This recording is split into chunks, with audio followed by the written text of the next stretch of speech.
Spiritual.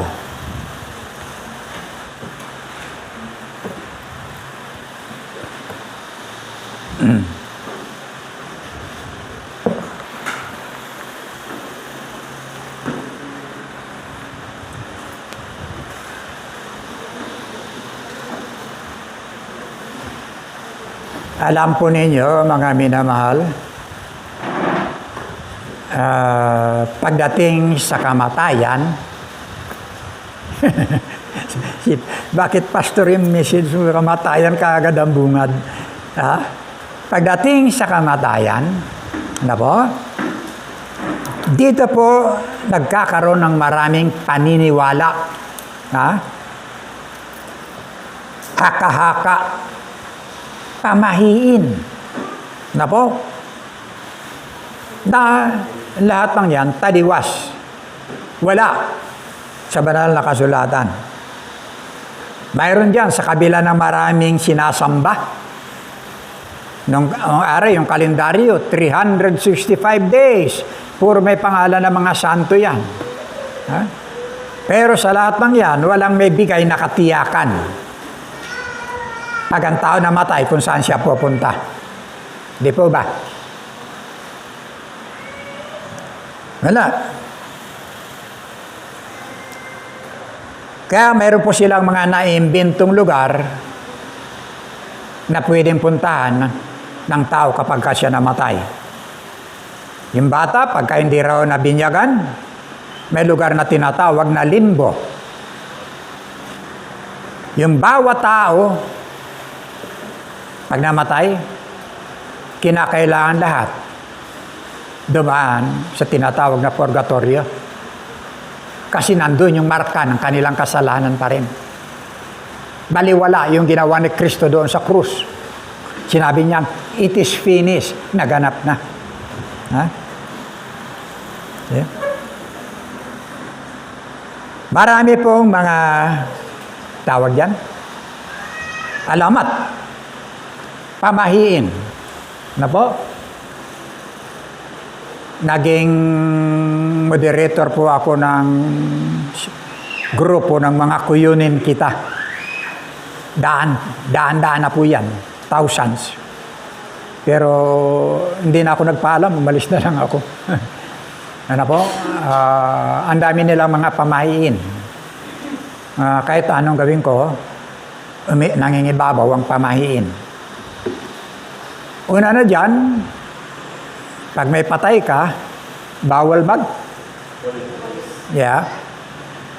bawal mag-uwi ng pagkain sa bahay mo na galing doon. Di ba? Bawal. Ayan. Pinakaingatan nila yung kapag-oras ng libing. Yung isang namatayan, pag nakatungo na ganyan. Yan ang iniiwasan nila. Yung pagtungkaw.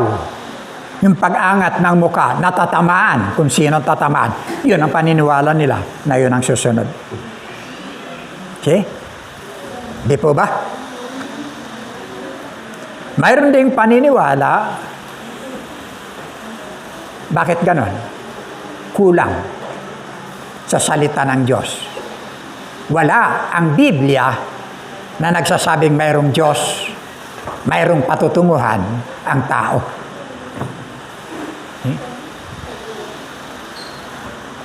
Meron ding mga samahan na hindi naniniwala na may laman na ang langit. Dahil sa sinabi ng ating Panginoon Kristo sa John chapter 3 verse 13, ang sabi ng Panginoon, wala pang umakyat sa langit maliban ang bumaba na mula sa langit, ang anak ng tao. Yung tinutukoy niyang anak ng tao, siya mismo. Kasi nagsalaman siya. No? Wala pang laman ng langit. Ang sabi niya. Ha? So hanggang ngayon, yun ang paniniwala nila. Sinabi ito ng Panginoon nung hindi pa nagaganap yung kanyang kamatayan. See? Hindi pa siya dumarako doon sa finish line ng kanyang pagkakapako sa krus. Kaya niya binanggit yun. Hindi pa nagaganap yung kanyang pagkabuhay na maguli. No? Kaya yun ang kanyang binanggit. Wala pang laman ng langit. Kaya nga sabi ko, ang laking samahan nito. Di ba? Ang daming pangalan yan. 5 naging pangalan yan, papalit-palit. Ngayon, pinaka-final na pangalan na, MCGI. See? Hindi sila naniniwala na may laman ng langit. Hindi ko alam kung kinang pinaka-leader, namatay na eh. Hindi ko alam kung saan ginugugol yung kanyang kaluluwa ngayon. Paligoy-ligoy dyan. No? Kung saan sa bahagi. Pero ng Panginoon, tinitiyak ng Biblia ang iyong paruroonan after paghiwalay ng iyong hininga. Ano ba? Mayroon diyan naniniwala na ang langit, kapag ka nagdaranas ka ng kasaganaan sa buhay, see? Yun ang langit. Pag nasa'yo na lahat ng kabigatan, mga kasakitan at problema, yun ang impyerno. Kaya may mga tao magsasabing, gusto mo makita ang impyerno? Punta ka sa bahay namin. See? Kasi magulo ang buhay nila eh. Andun ang impyerno. Diba? Now, maaaring mag-isip kayo, Pastor, bakit naman huli ang mensahe mo? Kailan pa nagkaroon ng pista ng patay? Nung auno pa. See? Dapat nung auno pa yung mensahe mo, kapistahan ng patay. Doon sa panahon na kung saan, yung mga mukha, nakakatakot. Yung mga kasuotan, no? Mga horror. Doon sa panahon na sineselebrate, yung pista ng patay. Pati patay pala, nagpifiesta. Okay? Ano po? Mortal. Ano po yung mortal? Tao na may buhay sa kasalukuyan. Immortal. Ang tao na namatay na hindi na mabubuhay na muli. Now, kaya marami pong naniniwala na mga kaluluwa na bumabalik. Di po ba?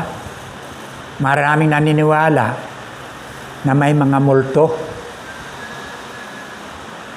Maraming naniniwala na mga white ladies. Diyan sa taas may white lady. Permi kayo dito sa bahay. Imbitahan natin. May white lady diyan.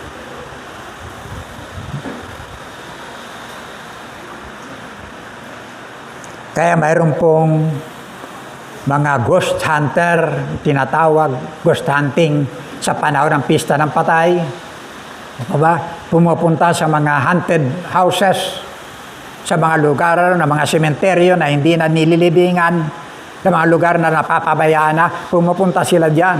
Meron silang mga gadget na dinadala na kapag ka may umilaw, ito, andito, meron. See? Doon sa mga abandonadong mga buildings na hindi na naakyat, yan, mag-ghost hunting sila diyan. See? Sasabihin, ito, marami dito. Natitrace ng kanilang mga gadget na kukuha sa camera. Yan. May biglang dadaan. Alam po niyo, yung gilid ng mata natin, mas aktibo po yan sa gitna. Ito, yung gilid. Kaya minsan, madaling makapick up yan kapag biglang may gumanyan. Okay? Doctrinal po tayo. Ha? Doctrinal po tayo. Diba? Now, ano po ang ating pinakatalata? Matthew chapter 14. Multo.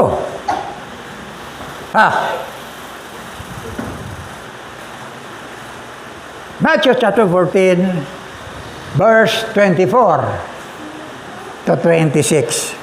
Basa. Hoy, yung mga humihikab dyan, huwag kayo matulog. Multo yung pinag-uusapan natin. Samantala, ang bangka ay nasa laot na, ngunit sinasalpok ito ng mga alon dahil pasalungat ito sa hangin. Verse 25, nang madaling araw na ay sumunod sa kanila si Jesus na naglalakad sa ibabaw ng tubig. Kinilabutan sa takot ang mga alagad nang makita nilang may lumalakad sa ibabaw ng tubig. Multo! Sigaw nila. Okay? Pray tayo. Amang Banal, muli marami pong salamat. Salamat po sa tema na iyo pong ipinagkaloob na sa pamamagitan nito, patuloy, Panginoon, nilalarawan mo sa amin ang katotohanan. Bless mo po ang mga katotohanan pong ito sa puso ng bawat isa. Na makita namin, Panginoon, ang mensahe ng Biblia para sa aming mga sarili, sa aming paruroonan, sa aming katiyakan. Ito po ang aming dalangin. Sa pangalan ng Jesucristo. Amen. Pasimula po ako sa isang tanong. Sino pong naniniwala sa multo? Nasa Bible eh. Sino pong naniniwala sa multo? Pakitaas ang kamay.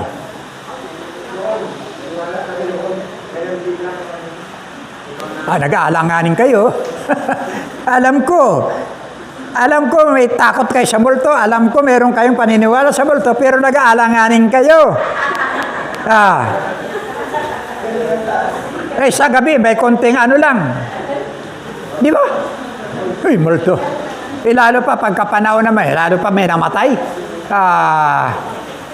Marami mga tinatakpan yung salamin nila. Kasi baka pag nagsalamin sila, makita nila yung mukha ng Bakit? Takot kayo eh. Takot kayo na may multo. Tapos, sino na walang may multo? Pakita sa mga. Hala, tinginan pa kayo. Sabi ng Biblia, may multo. Naniniwala po ako na may multo. Sinabi ng Biblia eh. Naniniwala po ako na mayroong multo, pero hindi po yan kaluluwa ng namatay na isang tao. Kuha ninyo? Hindi po yan yung kaluluwa na namatay ng isang tao. Okay. Dahil ang sabi ng Biblia, Hebrews chapter 9, verse 27,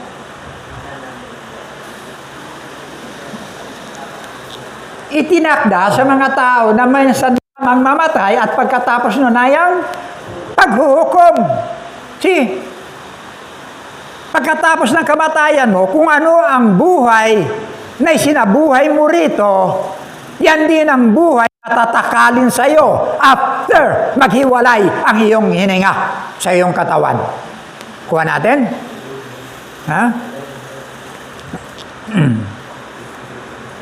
Mga nakaraan, impyerno, mga pinag-aaralan natin, lahat. Ang desisyon ng pagsasagawa sa talata pong yan, paghiwalay ng iyong hininga sa iyong katawan, yun na po, kasundan. Pupunta ka sa bahagi ng lugar na itinalaga po sa iyo ng Diyos. Na po?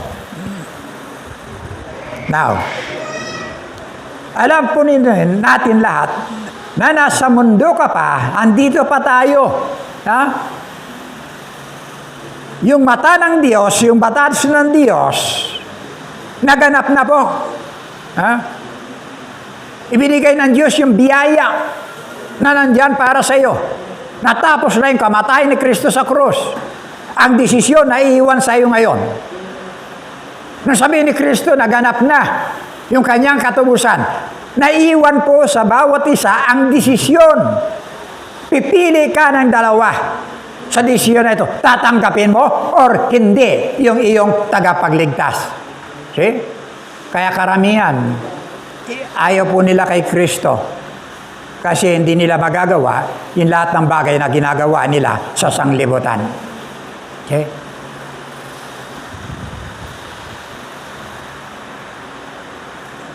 Bagamat buhay ka pa, mortal ka pa, pag wala kang Kristo, may takda ka na. Pag wala kang Kristo, patay ka na. Gumikilos ka, buhay ang katawan mo, pero yung spiritual mo na nakatira sa loob, na nagpapagalaw, na nakakakita, na nasasaktan, na nakakaramdam, ito po yung kaluluwa. Kaya makita po niyo yung tao pagpatay na, andiyan lahat ng sangkap niya, dilat mo yung mata, hindi na yan makakakita. Wala na. Sundutin mo ng karaim, wala ka nang marinig na aray. Umalis na yung nakatahan dyan, yung kanyang kaluluwa na nasasaktan. See? Pero kung wala kang relasyon sa katawang ito ngayon, sa Panginoon, buhay ka pa, patay ka na sa spiritual. 1:18.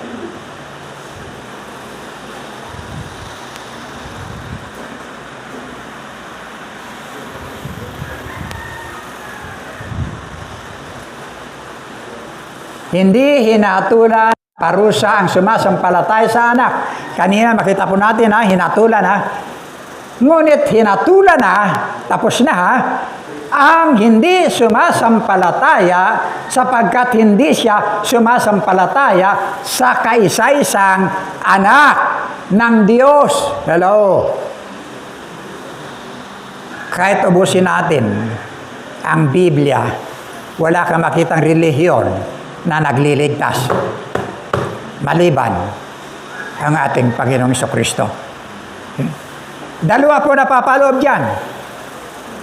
Hindi hinatulan ng parusa ang sumampalataya sa anak. See? Pero hinatulan na ang hindi sumasampalataya, buhay ka pa, dito ka pa. Nag-i-enjoy ka pa sa buhay mo.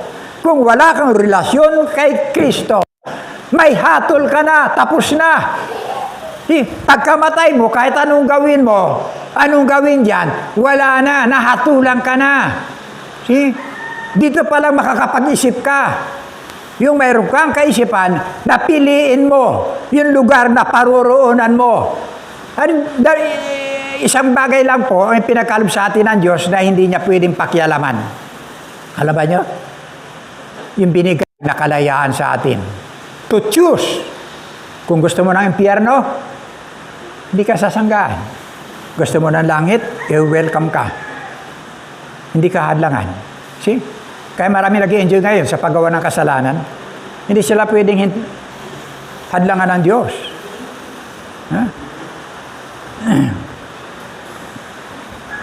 Kaya doon sa mga nakipag-isa, makikita po natin dyan, hindi hinatulan ng parusa ang sumampalataya sa anak.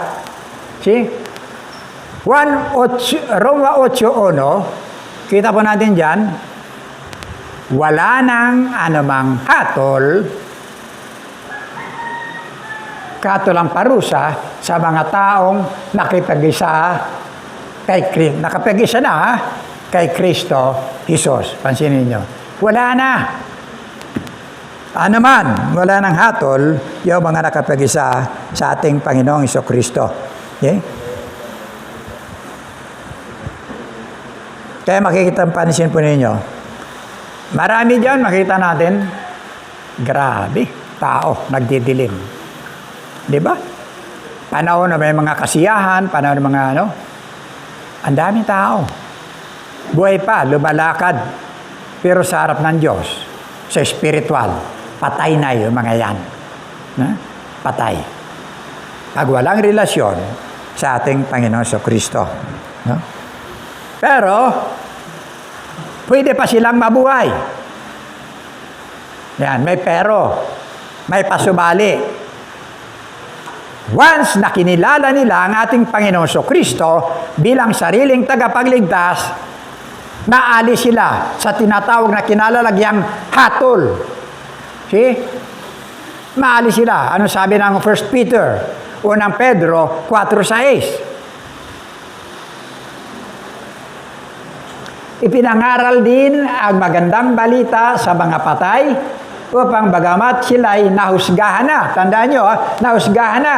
Ayon sa laman, gaya ng lahat ng nasa laman, mabubuhay sila sa Espiritu sa pamamagitan ng kapangyarihan ng Diyos. See? May pagkakataon na umalis at umiwas sa kamatayan. Pangaral sa mga patay. Ano po? Anong ibig sabihin ng mga patay? Yung walang kaugnayan sa ating Panginoon Kristo. Buhay pa. Pag wala kang kaugnayan, patay ka na. Hindi yan nangangulugan yung patay na makarinig ng salita ng Diyos. Punta ka sa sementeryo, dalhin mo yung Bible mo, magsalita ka rin na magsalita, tingnan mo kung maririnig ka ng mga patay dyan. See? Wala na. Yung mga patay na tinutukoy dyan, patay sa spiritual na walang relasyon sa ating Panginoong Kristo. Sa Lucas, Kabanatang 16, kaya may pagkakataon pa.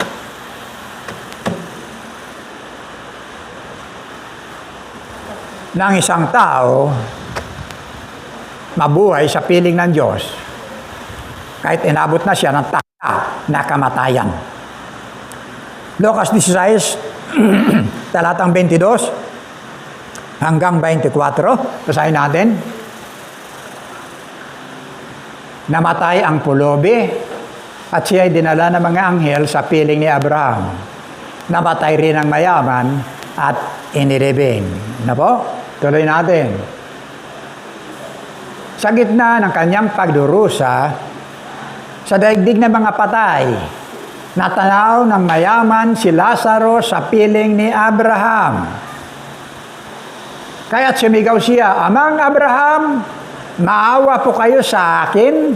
Utusan po ninyo si Lazaro na isawsaw sa tubig ang dulo ng kanyang daliri at basain ang aking dila dahil ako'y naghihirap sa apoy na ito." You see? Naghihirap sa apoy na ito.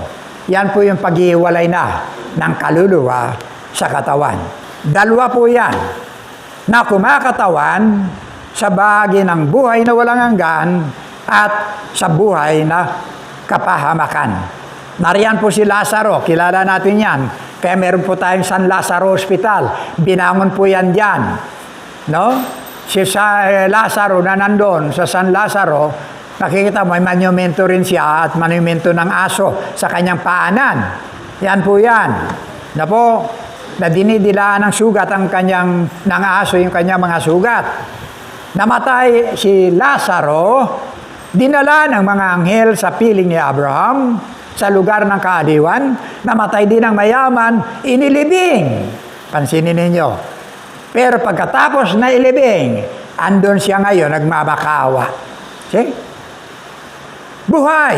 Yung buhay niya na ginugol niya sa panahon sa lupa na puro pagpapasarap, pariwasa, lahat-lahat na walang Diyos sa kanyang buhay.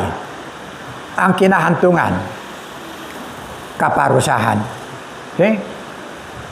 Ang sabi niya, suguin mo, Amang Abraham, maawa po kayo sa akin. Utusan po ninyo si Lazaro na isawsaw sa tubig ang dulo ng kanyang daliri at basahin na aking dila dahil ako'y naghihirap sa apoy na ito. See? Kaagad-agad yan, karugtong. Kung ano ang buhay mo rito, ang hatol, andun kaagad. Ano po? So, nabi dyan?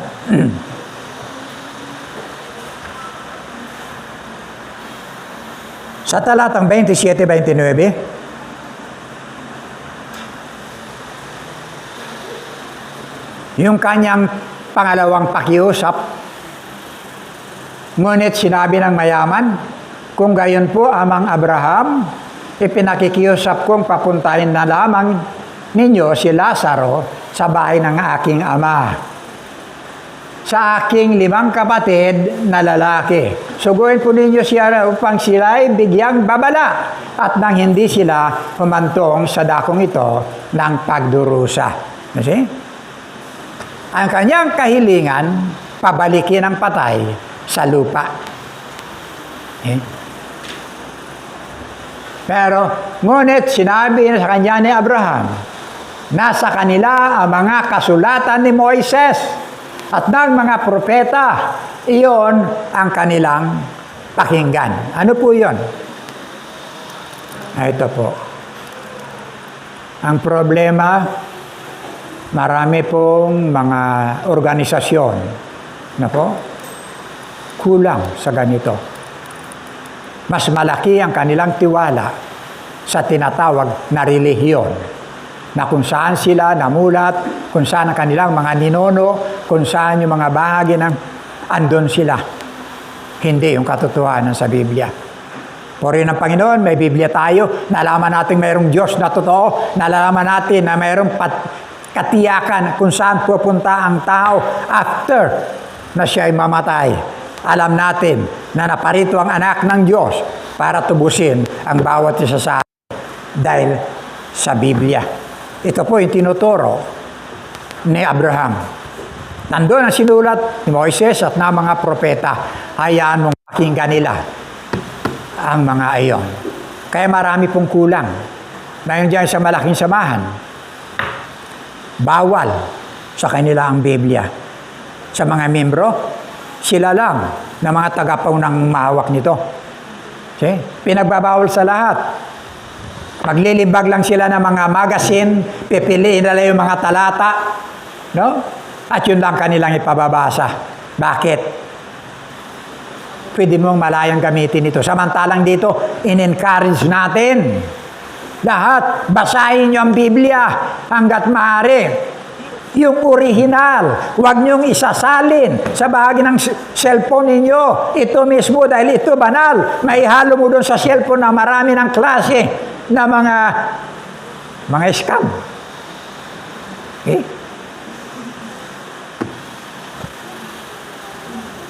Ito nagsasabing mayroon Diyos.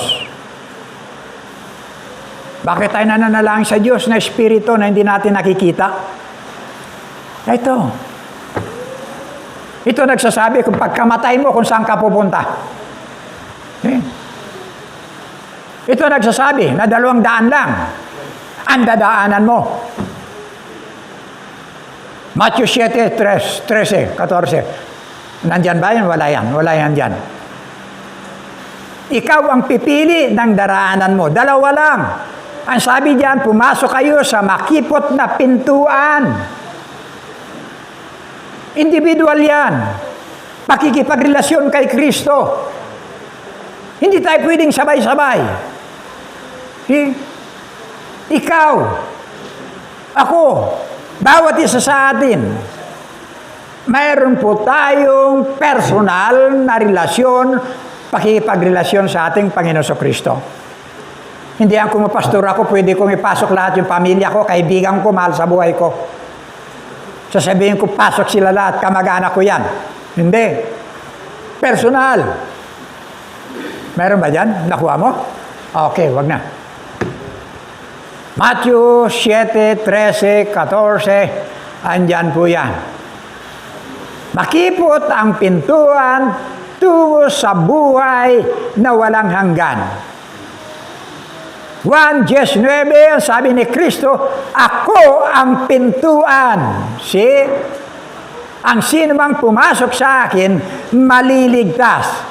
Ang ginawa ng mga gumawa ng building na ganito, nilagyan ng pinto, ang pumasok diyan, na umanib diyan, maliligtas. Ginawang literal. Yung pagpasok, pakikipagrelasyon.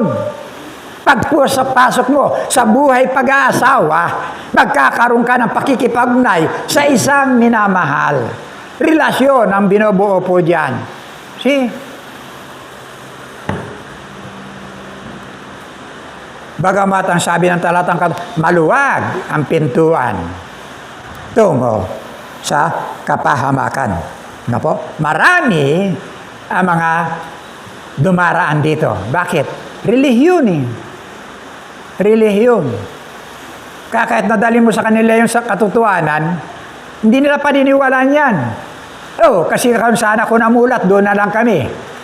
Kung saan yung mga ninuno namin, doon na lang kami. Nakita mo nang mayroong mabaho dyan. Sa lugar na kinalalagyan, hindi ka pa umisod. Lumayo ka. Hanapin mo yung lugar. Natiwasay ka.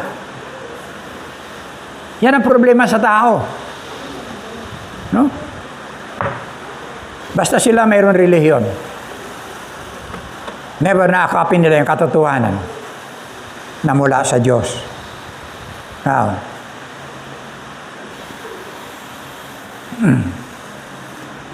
ang Biblia ang magtuturo ng ating direksyon para tayo makapanumbalik sa Diyos. Now, tingnan po natin. Job, Kabanatang 7, talatang 9 hanggang 10.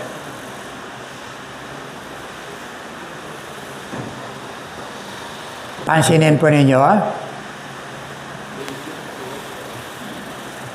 Tsaka tayo mamaya babalik sa multo. Tulad ng ulap na napapadpad at naglalaho kapag namatay ang tao, di na siya makakabalik sa mundo. See? Takot kayo sa multo? Hindi na siya makakabalik sa mundo. Wala nang balikan sa mundong ibabaw. Gustuin mo man, nakakalungkot. Gusto mang dalawin ang iyong mga mahal sa buhay, kaya lang hindi na pwede. Dahil hindi ka na makakauwi kailanman. See? Kung buhay pa siya, nabuhay pa siya, magagawa niya lahat ng bagay. Pero kapag kapatay na siya, wala na. Ano ba? Mangangaral, Ecclesiastes, chapter 9, verse 5 to 6.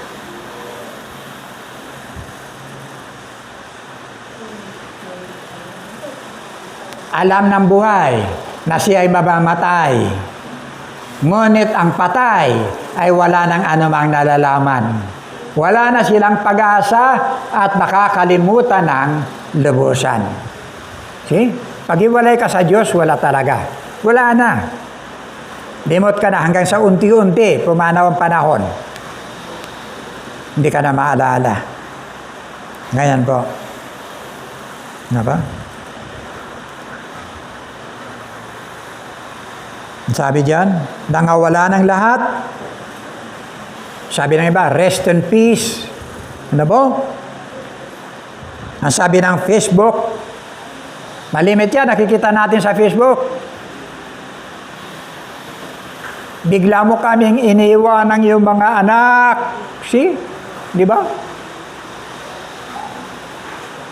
Hindi pa kami handa, pero gabayan mo na lang kami ng mga anak mo. See? May kapangyarihan pa ba silang gumabay? Wala na. Na yung magnanakaw, yung mayaman doon, nakikiusap na. Wala. Tapos na. Ano ba? Ano po nyo, marami pong mga pinagpapapatay. Hindi po ba? Marami pong mga pinagpapapatay, pinagpuputol-putol ang kanilang mga katawan, inilalagay sa malita, inilalagay sa sako, tinatapon sa basurahan, nilalagay sa drum, sinisimento, inuhulog sa dagat, nilalagay sa septic tank. Mayroon pa dyan, pinakain sa handaan ng kasal. Nakita niyo, balita niyo yan? Sino nakabalita? Ayun, Sister Nining. Totoo yun. Yung mga buto niya, nilagay sa sako. Lahat ng laman, tinadtad, nilagay, sinama sa handaan sa kasal. Abay, ang daming nasarapan kumain. Sarap na sarap sila. Hindi nila alam, lamanan ng tao yun. Totoo yun. Totoo. See? Double dead ang ginawa sa kanya. Pero, may nabalita na ba kayo na yung mga pinatay na yan bumalik para maghigante?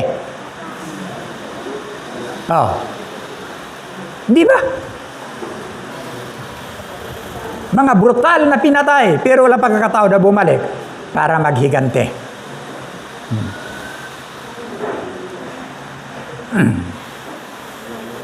Ano sabi ng mga awit? 146, talatang 3, 4.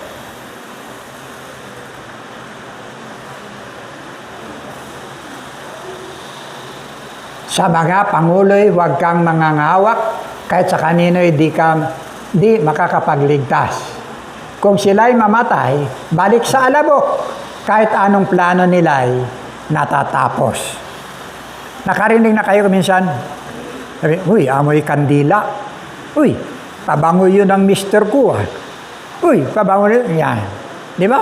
Tapos nakarinig kayo, may pumasok na paro-paro. Ayan, yan na siya, dinalaw tayo. Maraming klase. Hindi po ba? Pabalik-balik yan eh. Paparamdam yan kasi may naiwang trabaho hindi pa tapos. Yan. Wala na.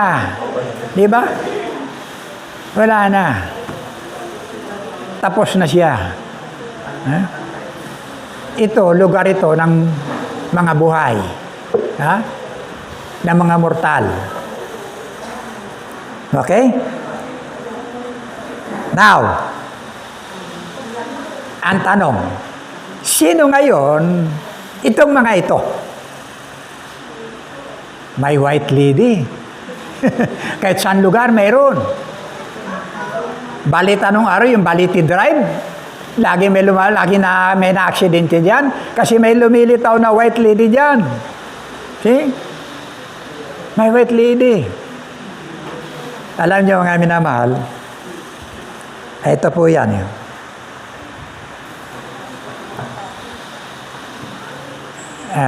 Kwento ako para hindi kayo antokin. Inantok ba kayo? Multo yung pinag-usapan natin eh. Alam ko, ganito. Nakarang Martes, andyan po ako sa labas. Naglagay ako ng kaprasong plastic doon. Bandaron.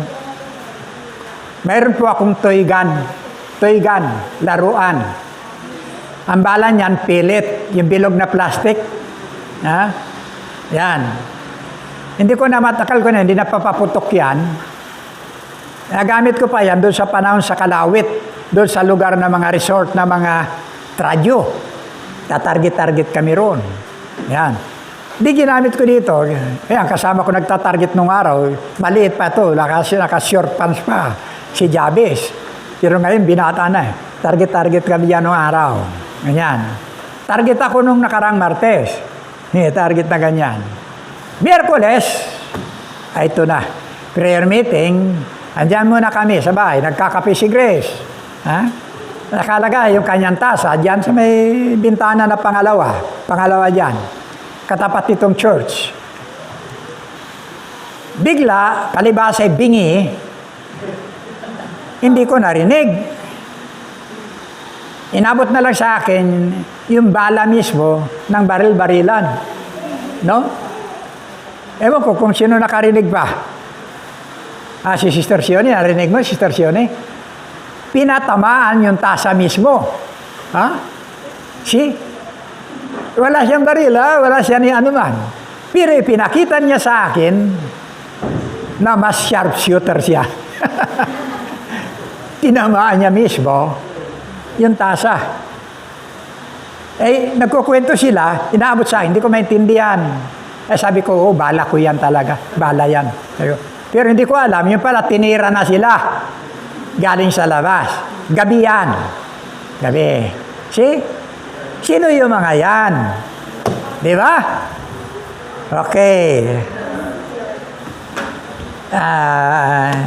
Gusto ko magkwento sa inyo lahat, pero napakaraming karanasan ko. Napakarami. Ano? Meron kaming tinirhan na bahay. Na ang bahay pong ito, niluma na ng panahon. Yung kanyang bubong na ganyan, may mga design pa yan. Nakakita na kayo ng ganon? Mga sinauna? May mga design pa yan. Tapos, mayroon pong mga matutulis sa dulo. Nakakita na kayo nun? Yung matutulis na dulo sa ganyan? Yan. Kung iambing mo yan sa panahon ngayon, mga haunted house na. Tinirhan namin yan. Mahaba, malaki.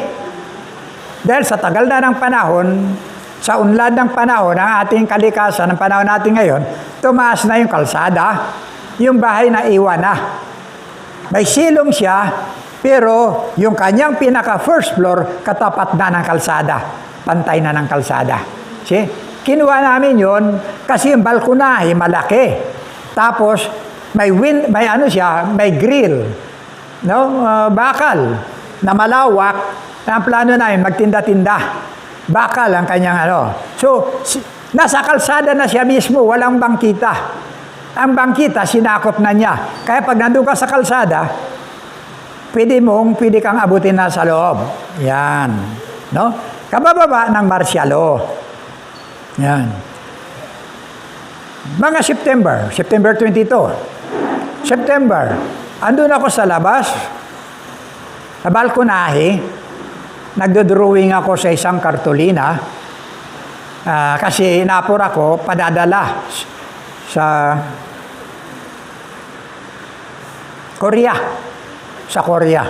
Padadala sa Korea. No? Pagkatapos kasi magpapasko, kinakailangan panregalo yun. Now, sabi niya nasa loob, pumasok ka na dito sa loob, madaan ka ng patrol. Ayun ganyan. Kasi mahigpit ang patrol nun. Pagka mahabang buhok mo, dinadampot ka. Pag may tattoo ka, dadamputin ka nang walang rason. No? Ganon. Panahon ng Marcialo. Now, sabi ko hindi ako pwedeng galawin. Nandito ako sa loob ng bahay ko. Sabi ko ganyan. Mamaya, narinig ko yung bukilya. Nakakita na kayo, may rumpitan. Bukilya. Narinig ko. Click! Nawala na ko ng ilaw. Okay? Tingin ako sa kapitbahay. Doon sa poste ng Meralco, katabi lang namin. May mga ilaw lahat. Ako lang wala. Hindi ako nagtanim ng anuman. Ano po?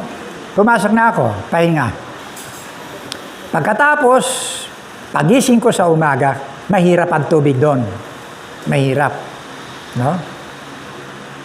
Sumasalok ako. 2 kanto bago ako makasalok. 4:00 pa lang, bumabangon na ako para sumalok. Sarili ko pa ang gripo. Mga ganyang oras. Nakapuno na ako. Pagdating ng liwaliwanag, mahaba ng pila niyan. Diba? Tama-tama ang pagdampot ko ng container, malakas pa ako noon. Baliwala yung 2 container na yan. Punong-puno ng tubig. No? Now, tama-tama pagdampot ko, click, umilaw siya. Wala pa rin sa akin. Wala. Hindi ko siya tinaniman ng anuman. Now, sumunod na gabi, doon ako sa loob. Dodrawing ako ron. Nakasandal ako sa division ng ano namin. Kabila, iba na yan. No? Tapos sumunod, iba na naman. Sumunod, iba na naman. Puro bakante lahat yan. Lahat bakante. Maraming bakante. Sa dulo, mayroon. Kaya ang sistema, kami sa bungad at sa dulo. Yan lang. Yung nasa dulo, kamag-anak ng may-ari ng bahay. Now, narinig ko, ang daming boses. Sa kabila, naghahagikikan sila. Pero hindi boses natin na malalaki. Maliliit lang. Hagikikan. Now, wala pa rin sa akin. Kinabukasan, sinita ko. Yung nandun sa dulo. Sabi ko, kayo binubusuan mo ako, binubusuan nyo kami mag-asawa. Kala nyo may ginagawa kami. Ganyan. Tigas ng tanggi niya. Hindi namin gagawin sa yun. Sabi niya, Kasi manginginom yun eh, lasinggero yun. Yung nasa dulo. Marami siyang kaibigan, marami siyang barkada. No? Hindi namin gagawin sa iyo yun. Kami pa nga ang dapat magprotekta sa iyo dito. Yun ang sabi nila. Now, pinalagpas ko ulit. Sumunod na gabi, yan na. Tutulog na kami. Bigla, kinalibit yung kwerdas ng gitara ko. Nakasandal siya sa sulok. Kabitin. Ting! Yan na. So, narinig niya yan. Di pa rin ako kumibo. Wala pa rin akong ano. Tapos, may takot na siya. First time lang niyang naramdaman, ha? Sabi ko sa kanya, butiki lang yun. Na ginapangan na kalabit. Uuwi ako, galing sa trabaho, pasado alas 5 na, mag-alas 6 na, darating ako, nasa labas na siya. Dala-dala niya, kare-kare yung 3 anak namin. Ayaw nang pumasok sa bahay. Okay?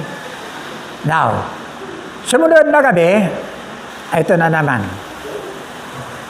Papahinga na kami, kung saan yung antok ka na, wala. Kung saan matutulog ka na, ting! Kinalabit na naman. Sabi ko sa kanya, simulang makasal tayo, no? Yung mga kamag-anakan mo, wala nang balita sa atin. Wala ka ng komunikasyon sa inyo. Bakit hindi ka sumulat para malaman mo yung sitwasyon nila? See? Kasi tinakwil siya eh. Sinunog lahat yung damit niya, pati picture niya. Kasi nag-asawa siya ng isang Kristiyano. Ay sarado Katoliko sila. See?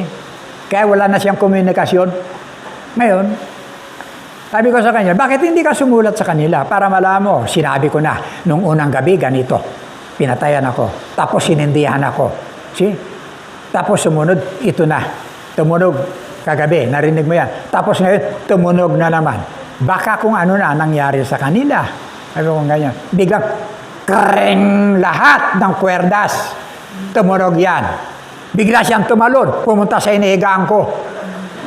Narinig mo? See? Sabi ko naman, gising pa ako eh. See?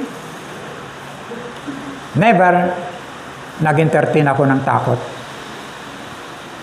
Pakita ko sa'yo, sabi ko, ipis lang yan, lumilipad, nabangga. Sabi ko, o di kaya, kasi nasa dikit, o butiki, ginapanga. So, pako ako sa kisame. Ha? Andyan. Dito kami nakahiga, diyan nakahiga, ganyan. Dito sa gitna, pinako ko yan. Binaluktot ng pako, sinabit ko yung aking gitara. Tad-tad ng palamuti yung gitara ko. No? Nakabitin siyang ganyan sa kaligitnaan namin. Ito yung kalambo. Andyan siya sa gitna, yung gitara. No? Pasok yung liwanag ng ilaw sa poste kasi puro salamin ang mga bintana namin. Hindi kami nagpapatay, maliwanag sa loob. Kaya nakabitin siya. Ayun na. Antay kami, wala, ayaw talaga. Kung saan yung antok ka na talagang matutulog ka na, bigla, kring, sa akin ng gitara, oh. Eh? Tanongin niyo siya. Biglang tumalon. Ay, narinig mo. Sabi ng gising ako eh. Tumayo ako. Tapos sinarap ko yung gitara. Sabihin mo kung anong gusto mo. Magsalita ka. Pero huwag mo kaming guguluhin. Hindi ako natatakot sa'yo. Ayun sa kanya. Yun ang huli. Tanong-tanong ko sa kapitbahay, bakit walang nakatira dyan, sa mga kwarto dyan? Sabi niya, wala, basta nag-aalis lang. Walang sinasabi sa inyo. Wala, basta umaalis lang sila. Yun lang. See? Gusto kang subukan ng diablo? Yan ang mga multo. See? Multo. Now, alam po nyo, sa kulyon?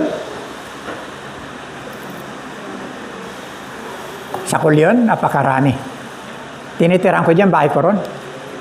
Mas paikot yan, puro salamin. Lahat-lahat salamin. Kaya sa araw, kita mo lahat. Pero sa gabi, kita ka ng lahat. Ang ilaw doon, hanggang alas 12 lang. Ay, grabe dyan. Nakikita mo, dalo yung CR ko dyan. Andun din sa loob ng bahay, sa kusina, sa loob ng bahay yan. Mayroon sa kwarto, paglabas mo lang. Okay? May bathtub. Yan. Maramdam mo, may nagbubuhos, may nagpa-flash, lahat. Pag panahon ng tagulan, makikita mo yung yapak nila. Pag may bisita ako, sasabihin niyan, Pastor, may nagwawalis. Bayaan mo lang yan. Sabi ko sa kanya, trabaho niya yan. Yung daanan kong ganyan, pebbles. Na mariramdaman niya sa gabi, yung mayapak, pumapasok siya sa bahay. Inaayos yung mga libro, ang library doon. Marami. Minsan binibiro niya ako. 2 yung typewriter ko sa study room ko. No? Ang ganda ng study room ko. Napakaganda. 2 yung ko, typewriter. Tak-tak. Narinig ko yun. Pinindot. Naglagay ako ng coupon band. Okay, harap ako ng coupon band. Type mo yung gusto mong sabihin. Sabi ko sa kanya, mag-antay ako. Wala na. Ganun lang. Pero pinakikita nila yung kanilang kapangyarihan. Nahiga ako kasi may kutsyon akong upuan doon. Pag iniladlad mo siya, yung mga sandalang ganyan, niladlad mo, pati sandalang sa likod, kama. Ha? Niladlad ko, nahiga ako, tanghalin tapat. Araw yan, ha? No, hindi. Mga alas 6, tama-tama pagkailaw. Naramdaman ko, kinayod yung likod ko. Ha? Kinayod na ganyan. Hindi na pa ganyan ako. May kumayod sa kutsyon, sa loob.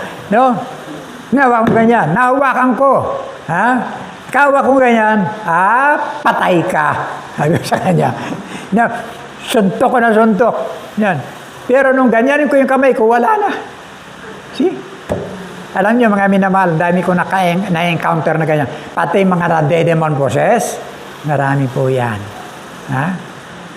Napakarami yan. Ano po? Now, punong-puno po tayo niyan, kahit sa paligid. Marami yan. Ang tanong, sino yung mga yan? Sino mga multo na yan? Revelation, chapter 12. Yan na.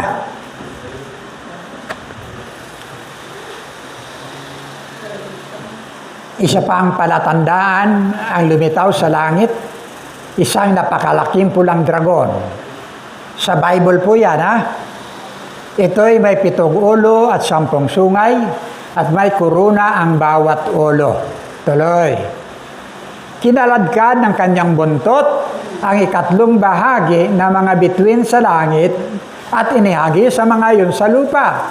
Pagkatapos tumayo ang dragon sa paanan ng babaeng malapit na ang mga anak upang lamunin ang sanggol sa sandaling ito'y isilang. Yan. Now, ang dragon na tinutukoy po dyan, ano po, pag binasa natin sa 9, talatang 9, ayan, itinapon ang napakalaking dragon, ang matandang ahas na tinatawag na Diablo at Satanas na nandaraya sa buong sanglibutan, itinapon siya sa lupa kasama ang lahat ng kanyang mga kampon. So maliwanag na yung inalihaw ng kanyang buntot na mga bituin, kumakatawan po sa mga anghel, no? Bad angels, no po?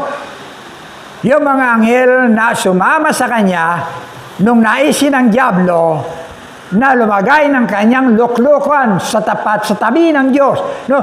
Sa tapat o kapantay ng Diyos. Kaya siya binaba ng Diyos dito. Nung ibaba siya ng Diyos, kasama yung lahat-lahat ng kanyang mga anghel at tagasunod na itinapon po rito. Yan ngayon, yung mga nandyan. Lahat ng espiritu, lahat ng maligno na nangangalat kung saan, sa lumang libingan, kung saan-saan, sa mga abandonadong lugar, sa maliblib na lugar, sa mga kagubatan, nandyan lahat yan. Sa buong sanglibutan, andyan lahat yan. See? Ano pa ang gunan? Mga maligno. Iba-ibang kanyuan. May White Lady na kung saan-saan. May mga impakto, mga ilang lugar. No? May malalaki, meron ding maliliit. May mga formang insekto. See? Naalala nyo doon sa ano? Ang sabi ng Efeso, unang Korinto, 2 Korinto, 2 Corinthians, chapter 11, verse 14. 2 Corinthians 1.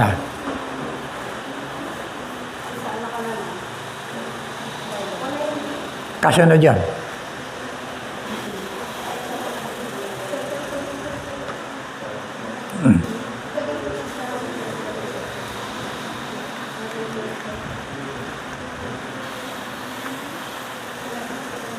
Okay. Tama yun. Revelation, ano bang inilagay mo? Chapter 16.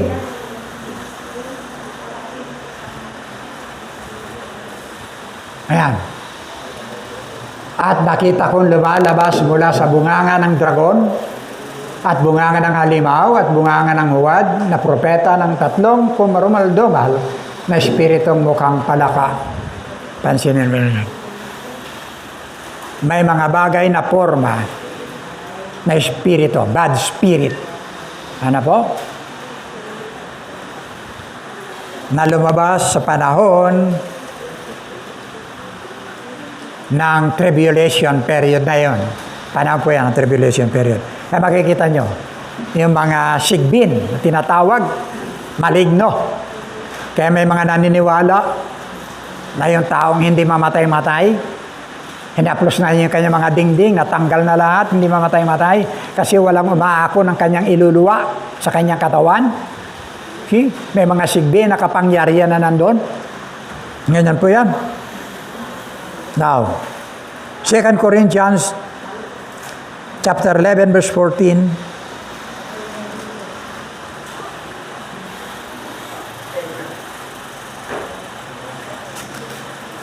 At hindi katakataka sapagkat si Satanas man ay nagpapakunwaring anghel ng kaliwanagan. See?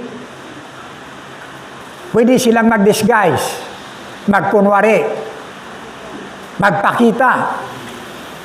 Pero hindi sila yan.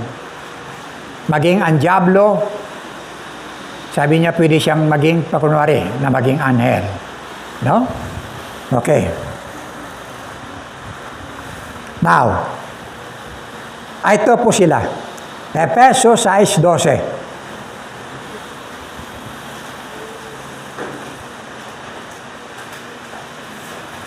Sapagkat hindi tayo nakikipaglaban sa mga tao, kundi sa mga pinuno, sa mga may kapangyarihan, sa mga tagapamahala ng kadilimang umiiral sa sanglibutang ito, sa mga hukbong espiritual ng kasamaan sa himpapawid. Yan po, yung mga yan. Mga demonyo, mga maligno, ano po, na naglipana. May kapangyarihan po yan. May power, mga pinuno. Ano po? Magkukunwari. Bakit? Para po paniwalain ang tao na ito po, wala rin palang impyerno. Na ang tao pagka namatay, dito lang pala yung mga kaluluwa niya. No? Naglipana lang dyan. See? Andyan din sa loob ng bahay. Andyan kung saan. Kaya paniniwala nila, gabayan mo na lang kami. See? Yung mga paniniwala nila.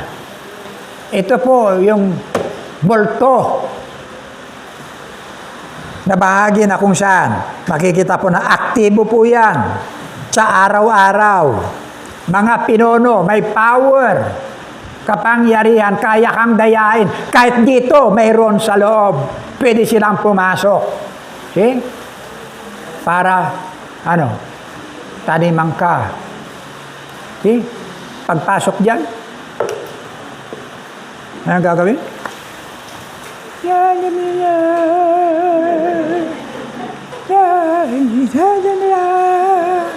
See? Anong itsura mo?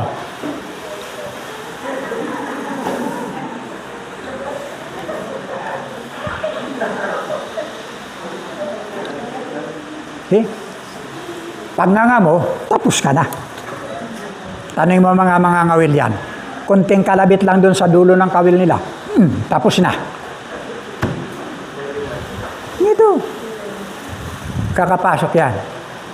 Malayang nakakapasok. Bakit? Nakapasok na siya eh. Yung Panginoon doon sa kuweba na nanalangin ng 40 days and 40 nights, dumating ang Diablo.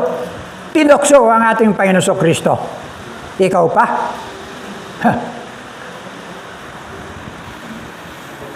Now,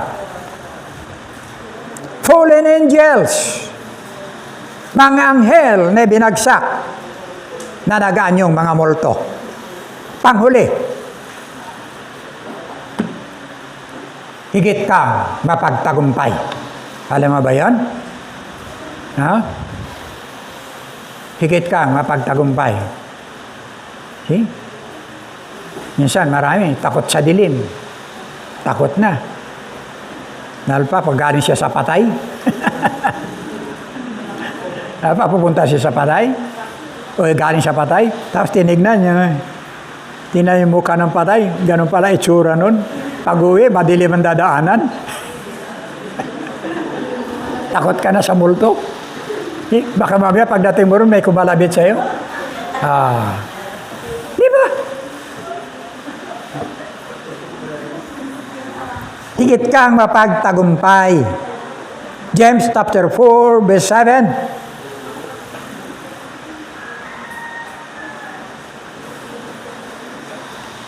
Pasakop kayo sa Diyos. Labanan ninyo ang Diablo. Lalayuan kayo.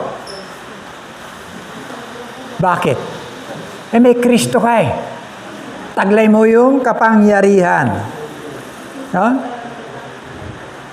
See? Ano po yun? Kaya nga, pasakop kayo sa Diyos, labanan ninyo ang Diablo at lalayuan niya kayo. Na po? Matthew chapter 4. Sa paanong paraan? Anong paraan? Bakit tatapang-tapangan ka lang?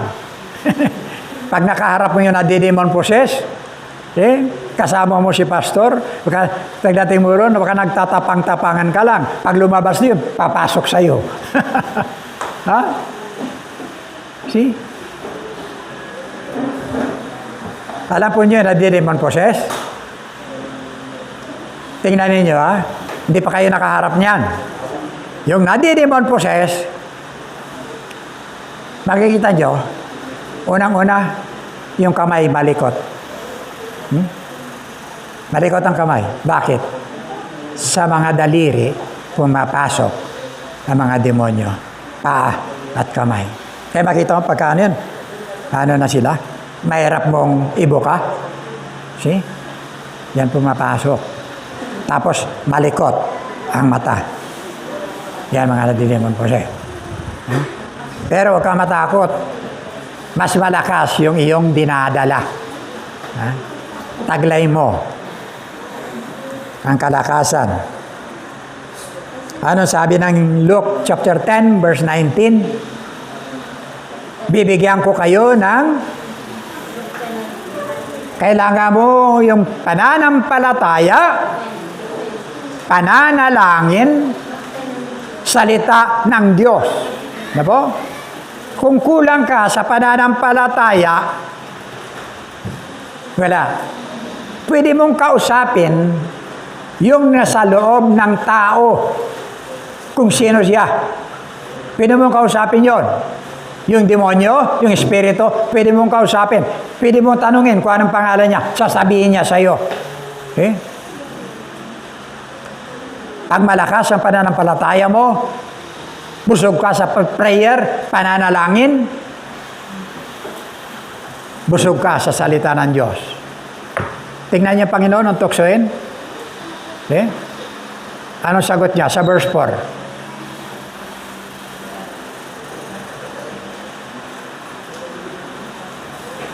Ngunit sumagot si Jesus, nasusulat. See? Salita ng Diyos. Yung kanyang ginamit. Nasusulat, hindi lamang sa tinapay na bubuhay ang tao, kundi sa bawat salitang namumutawi sa bibig nito. You see? Ano pa? Sa verse 7, ngunit sumagot si Jesus, nasusulat din naman, huwag mong subukin ang Panginoon mong Diyos. Anong ginamit niya? Salita ng Diyos. Yan po yung power ng bawat isa. Roma 8:31 hanggang 37, 39. Ano pa ang masasabi natin tungkol dito? Kung ang Diyos ay panig sa atin, sino ang makakalaban sa atin? Tuloy. Hindi sa lahat ng ito, tayo lalong higit pang mapagtagumpay sa pamamagitan niya na nagmamahal sa atin. Sapagkat natitiyak kong walang makapaghiwalay sa atin sa kanyang pag-ibig kahit ang kamatayan, o ang buhay, o ang mga anghel, o ang mga pamunuan. Nandito yun, pamunuan, principalities, at ang mga kapangyarihan, dito rin yan, kasalukuyan, o ang hinaharap. Ang kataasan, o ang kalaliman, o alinmang nilalang ay hindi makapaghiwalay sa atin sa pag-ibig ng Diyos na pinagkaloob sa atin sa pamamagitan ni Kristo Jesus na ating Panginoon. Kasi, andyan po. Yan po yung pamamaraan na kung saan yung ating pagtatagumpay. Now, ano po yan? Ang multo po, sa madaling salita, ay mga espiritu, evil spirit, nangangalat sa buong sanglibutan. See? Anumang oras, lagi yan. Naglipa na po sila. Hindi naman nila tutoksuin yung kanila. Yung namumuhay sa sanglibutan, hindi nila tutoksuin yun. Ang laging tinutokso nila, yung katulad po ninyo na mga anak ng Diyos. Diyan siya lagi. Hanapin kung saan ka mahina. See? Doon ka gagalawin. Yan po. So, malinaw po na makita po natin ang katotohanan. Huwag kayong maniniwala na may mga multo, na mga patay na bumabalik. Wala na po yan. Hindi na sila makakabalik. Maliban yung mga demonyo na nariyan sa ating kapaligiran. Okay? Tayo po ay manalangin. Maraming pong salamat, Ama, sa iyong mga salita. Pagpalain mo po ang mga katotohanan ng Diyos na aming mga tinalakay, na nabuksan ang aming mga kaisipan, upang makita namin, Panginoon, Diyos, ang katotohanan mula sa iyong mga banal na kasulatan. Taniman mo kami, Panginoon, ang kalakasan ng pananampalataya, ng sangkap ng pananalangin, ng karunungan mula, Panginoon, sa iyong mga katotohanan. At gamitin ang lahat ng ito sa ikatatag, ikalalago ng aming spiritual na buhay. Sa pangalan ng Hesus Kristo. Amen.